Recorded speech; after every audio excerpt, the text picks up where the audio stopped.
What was your worst airline experience? Engine blew during takeoff if you want to go scariest. Worst passenger was on a 9-hour flight from London. Little kids running up and down the plane. Dad drinking and not doing anything to stop them. Finally, after telling the flight attendant I don't speak English even though he clearly did, the flight attendant decided to play back. She gathers up the kids, brings them near the father and asks, "Do you know this man? Or are you children victims of human trafficking?" Dad immediately snaps up the kids, sits them down, and they're good for the remainder. Best part, I got 15k bonus miles after the attendant told me to make a complaint about the dad. I once did a transatlantic flight in which there were around 150-200 kids that were going back to the US from a Catholic youth reunion with the Pope. They were singing church songs for 9 hours and I wanted to kill myself. The only positive aspect was that I guess we had extra protection from God in case of accident. A baby puked on me 3 times. I was on a 14-hour flight and he puked twice on me mid-flight and the last time in line at customs. Frick that baby and frick that butthole mom that didn't even offer an apology. Frick that baby and frick that butthole mom that didn't even offer an apology. You need to practice being a better father, yo. Baby screaming throughout the night. After waking up I discovered it had passed away sometime during the night. Kind of made me feel guilty for getting mad at them. That escalated quickly. Holy crap. When I was like 6 years old, I had to use the bathroom really bad. I was afraid of asking the guy that was supposed to watch me because I was flying alone to let me go to the bathroom. So I end up pee myself and soaking the seat with pee. So for the next hour I was sitting in pee. I forget the rest, but I feel bad for the poor bastard that had my seat on the next flight. The guy who later had to sit in your seat probably had a worse experience than you did.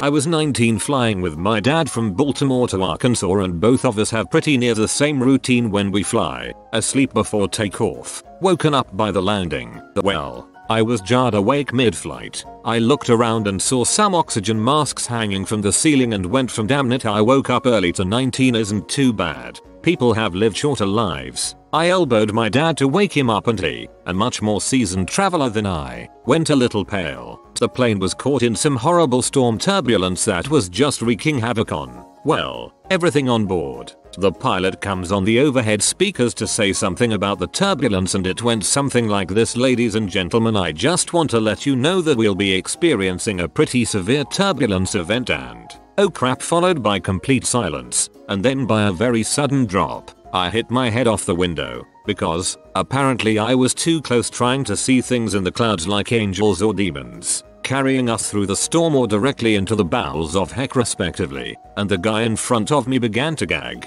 The part that scared me the worst? The flight attendants. They were terrified. When the flight attendants are nervous, that scares me.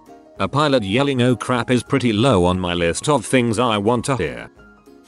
Took my seat and minutes later I see my ex-boyfriend walking down the aisle and took his seat, which was right next to me. We ended things very badly and live over 8 hours away from each other. Never expected to see him ever again after we broke things off.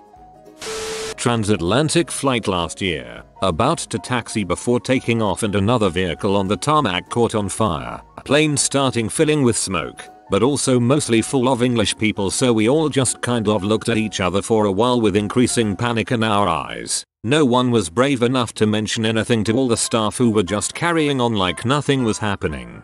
Perfect English reaction. I wouldn't like to cause a scene. Any plane ride. I'm 6 feet 4 inches.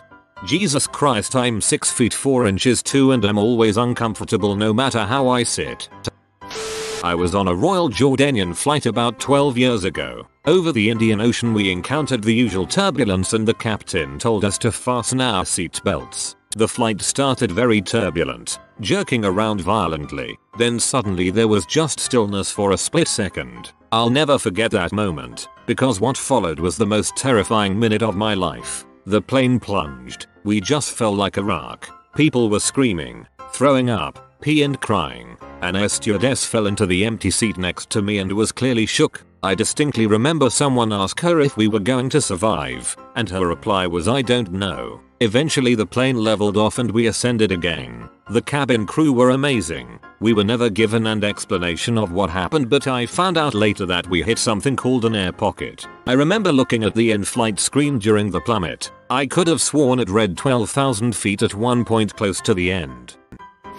Being stuck on an 8-hour flight with a creeper in the seat next to me. He drank pretty heavily throughout the whole thing and hit on me with increasing aggression. Even suggested sex in the bathroom, but at that point the man sitting in front of me told him off. He went to sleep then and passed out for the remainder of the flight.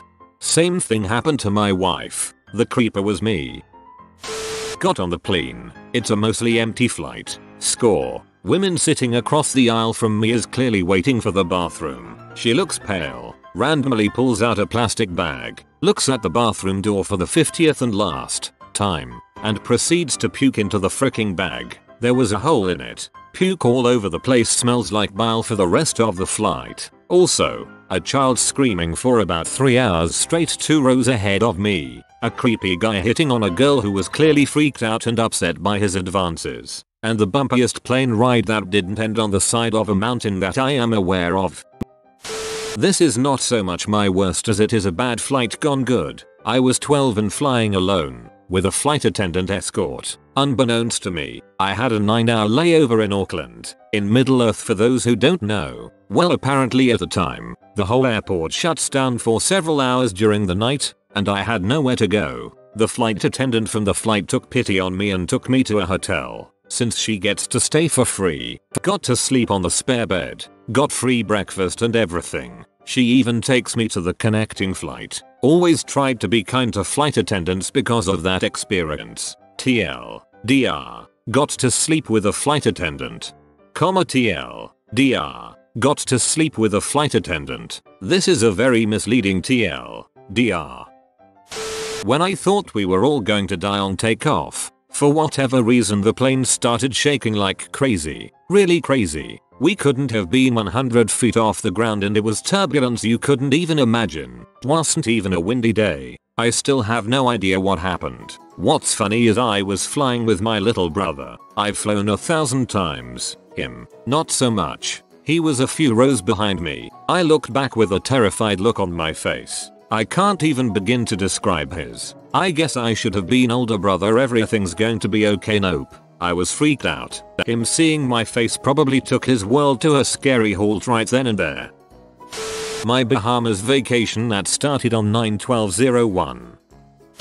The flight was supposed to be 7 hours. We reached Atlanta in the designated 7 hours, then proceeded to circle above the airport for a further 4 hours due to bad storms. Then we began to descend and the feeling in the cabin turned to euphoria. We land and the lovely air hostess does the usual welcome to Atlanta. Thank you for flying X Airlines. We have X amount of staff and you just flew with 8 of the best of them. We hope you have a good onward journey. A few minutes later, the seatbelt lights were still on when the captain announced over the intercom, I am sorry to announce that we are actually in South Carolina to refuel. If you all sit tight we should be airborne again in about an hour. A further 5 hours later, I got off the plane in Atlanta. The real kicker here was that I missed my connecting flight by mere minutes despite having had such a tremendous delay. Then I spent 3 hours in a queue to have my flight rescheduled. The airline organized overnight accommodation and gave us food and travel vouchers to get to the hotel. We got to the hotel and it was full. We got to the next hotel and I had the best shower of my entire life.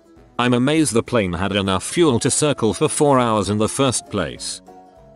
I went into the flight seated next to an enormous couple who was all sweaty and who didn't exactly smell great. I got offered to change seats so I accepted, to find that I was seated next to a couple with 2 newborns, twins I'd imagine, who cried the entire 4-hour flight. I came out of the plane more exhausted than when I went in. I love plane rides.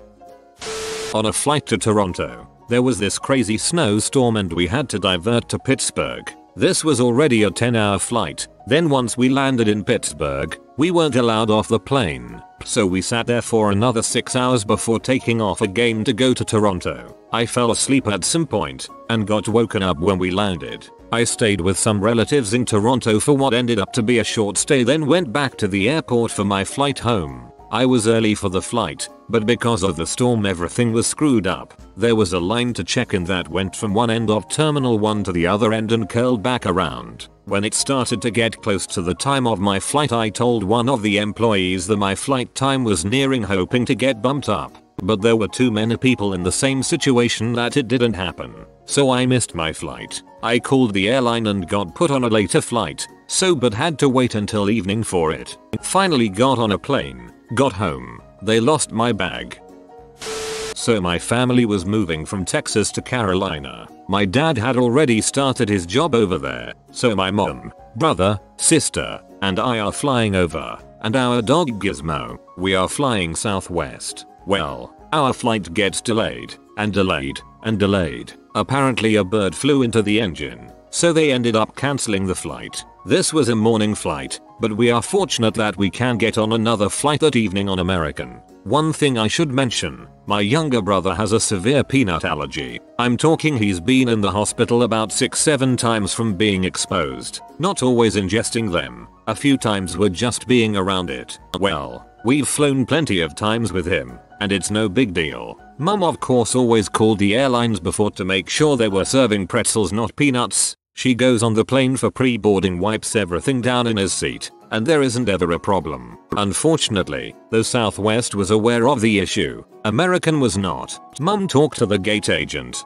and she said there wouldn't be any issues, just to talk to the stewardess on the plane. We get on, talk to the stewardess, and she has to clear it with the pilot. Okay, so we wait, and wait, and wait. The plane was supposed to take off almost an hour ago, and here we are still at the gate all boarded ready to. Apparently, the pilot didn't feel comfortable flying with my brother on board, so he was ensuring that he could deny us from traveling without getting in trouble. They start the flighty safety demonstration, apologize for the delay, and then another stewardess comes up and escorts us off of the plane. So we get to do this walk of shame like we were the ones who were holding up the flight, which we were, in a sense. The airlines put us in a hotel for the evening and then we got on another flight the next day, Southwest again. So that whole long story sucked, but it leads to this funny shorter story. In the process of all that mess, my sister gave our dog Gizmo the maximum allowed dosage of doggy tranquilizers, prescribed from the vet,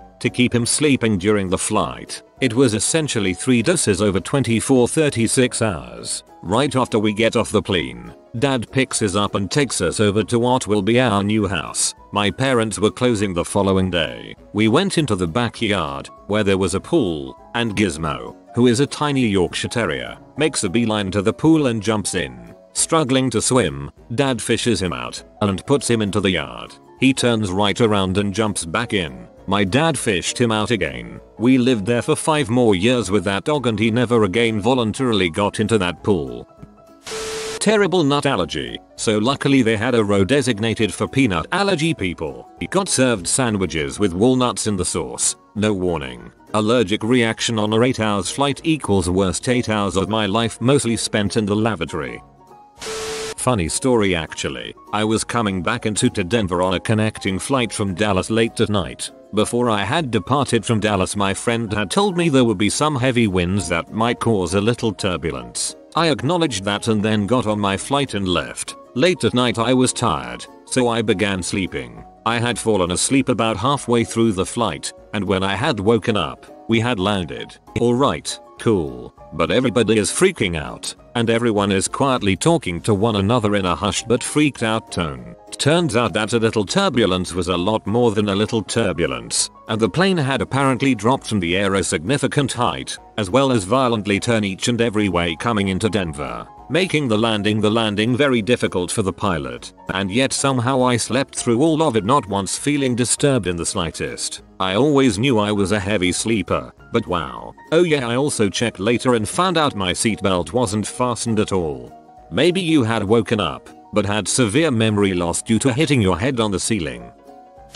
I'm watching this while I'm going to Bulgaria from Romania and I love this hashtag feature me. If you are new to the channel, you can subscribe. I publish new videos every day. Until then, check another video, or don't. Either way, have a great day you magnificent people.